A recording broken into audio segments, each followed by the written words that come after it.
We'll have Shawky, Brother Shawky, and then Brother Hassan in the program line. But this is a really important story, and it's, again, the theme of children. Please welcome Brother Shawky Allah.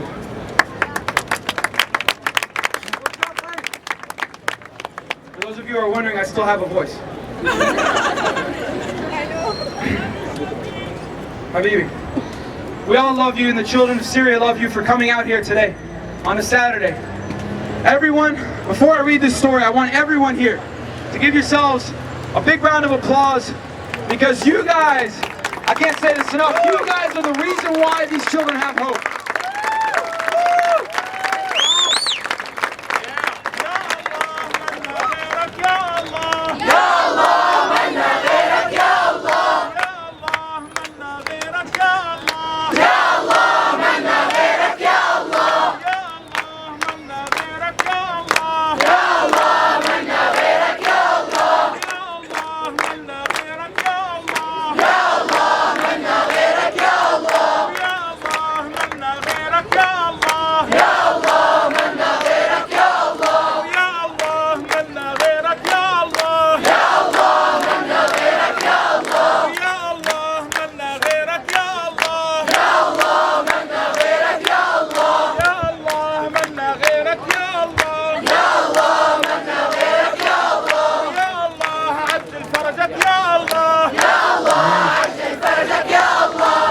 Thank you very much for that. Now, I'm going to read to you a story called The Number 50. It's a story regarding what a child in Syria sees on a daily basis. What a child not only sees with his own two eyes, but what a child sees inside of his own mind. Now, I'm going to tell you the story is very deep, very traumatic, and somewhat graphic at times. But this is not a story, this is the reality of what the children face on a daily basis inside of Syria. So bear with me for just a few minutes. I am the child listed as number 50 in the lists you have been sharing since last night. I don't have much to say to you. I have only one thing I'd like to say, but I forgot what that is. Everything happened really fast. After the shelling that had started in the morning began to die down, they broke down the door to our house. They came inside and took us with them. They separated us from my mother. They took me and my 3 siblings. My baby sister was in my mother's lap as she was sick 2 days ago. They grabbed her and my mother screamed and pleaded. And later I heard one of the thugs cursing at my mother, and then he hit her. And the last thing I heard was her screaming was, "My babies!" My father was not with her. We did not know where he was. They took him a week ago at a checkpoint. We haven't seen him since, and we haven't heard any news about him. I don't have much to say to you about what happened last night. Only one thing. They threw us into a large car filled with children around my age.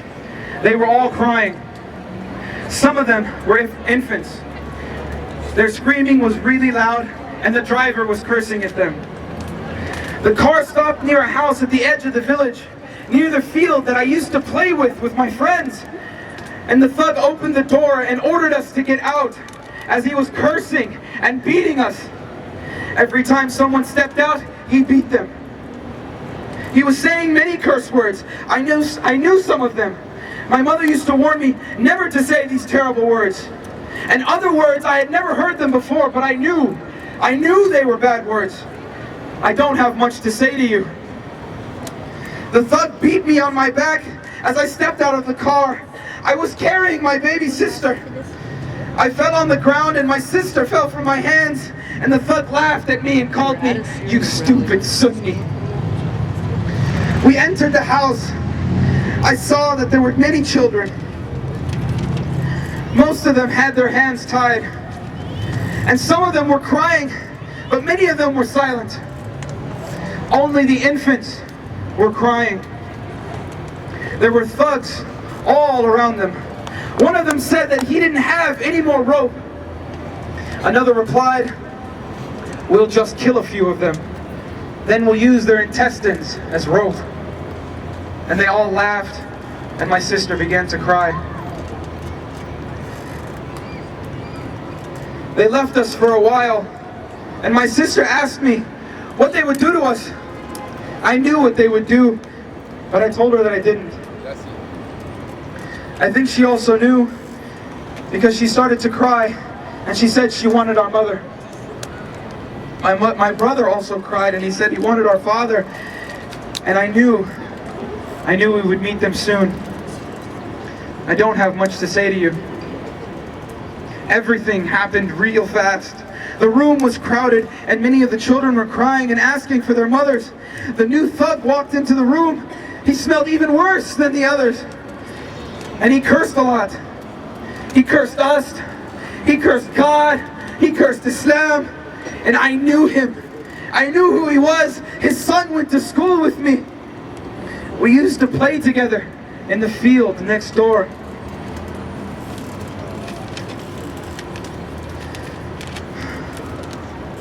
The thug carried a knife in his belt, and he took it out of his sheath, and the sounds of crying became louder. And the sounds of the thugs laughing also became louder. And he said he hadn't smelled blood in 3 days, and that he missed it. Another thug replied to him while laughing, "We killed 3 guys the other day when we grabbed them at the checkpoint. Did you forget?" And he said, "Yes, and it feels like it was so far long ago," and he cursed again. And then he took a step forward with the knife in his hand, and everyone moved back, and the screams got louder. "Who should we start with, my pretties?"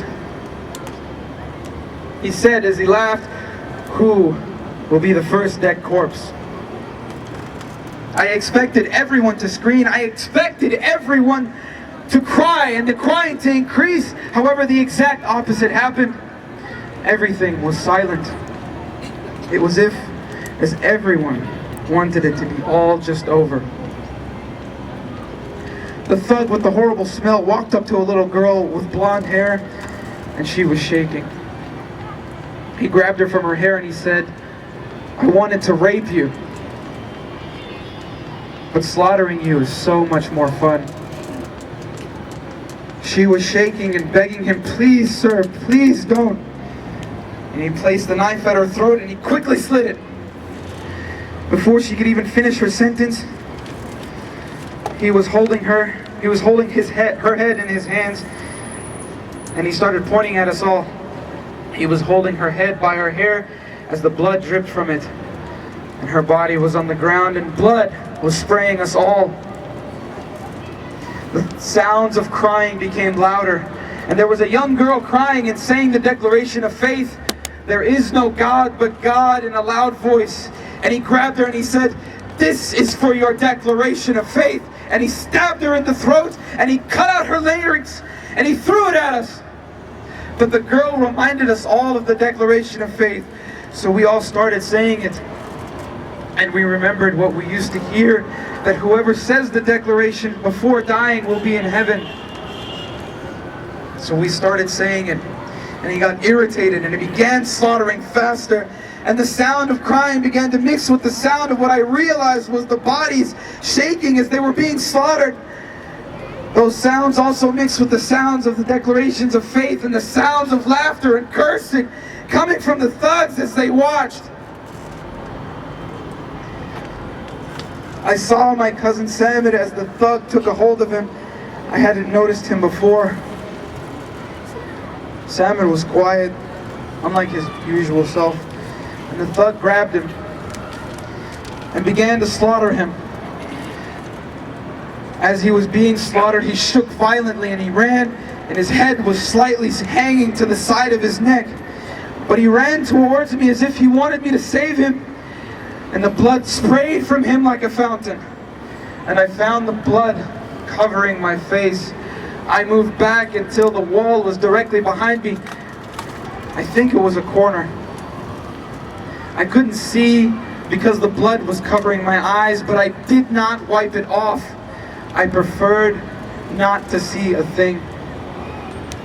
I don't have much to say to you, but I remembered you all at that moment. I remembered what my cousin Abdurrahman, that joined the Free Syrian Army a month ago, said to me.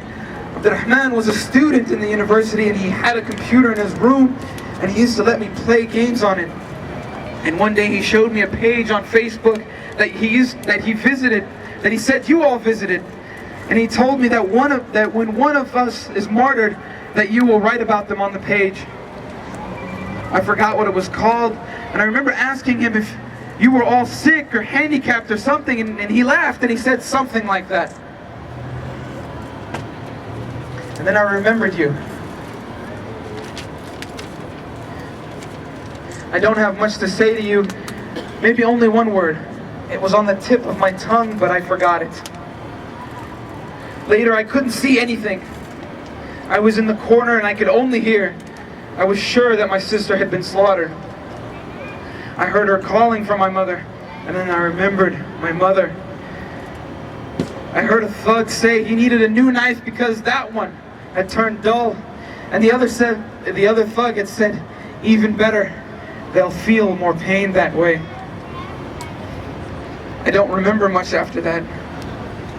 The same sounds began to repeat themselves, and I started to differentiate the sound of blood as it flowed. Wherever the sounds of crying ceased, I realized that it was my turn. My turn was coming. And suddenly I realized that he came closer to me, and his wretched smell was easily distinguishable, even with the smell of blood all around me. And he grabbed my neck. And now I remembered what I wanted to say to you all at that moment. I wanted to say that I spit on you all of you, every single one of you. You that is reading these words, those of you listening to these words, I spit on you all. It has been over a year since the slaughtering started, and you have all failed to do anything to stop the slaughter.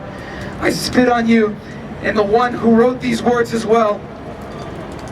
Maybe he didn't find anything better to do or anything better to write.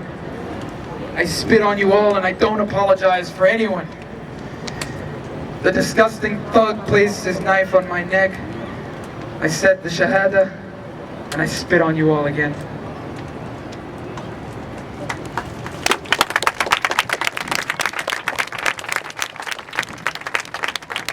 I know that we're running out of time, and I wanted to share with you all that this story was from the massacre that occurred in Hula. This story, even though the child didn't survive, we all here know what we came here for, and we know the words and how powerful they were. And remember these words, and share this story and the story of many others, and tell others around the world, around the country, your friends, your neighbors, your co-workers. They all need to know what happens inside of Syria. Thank you.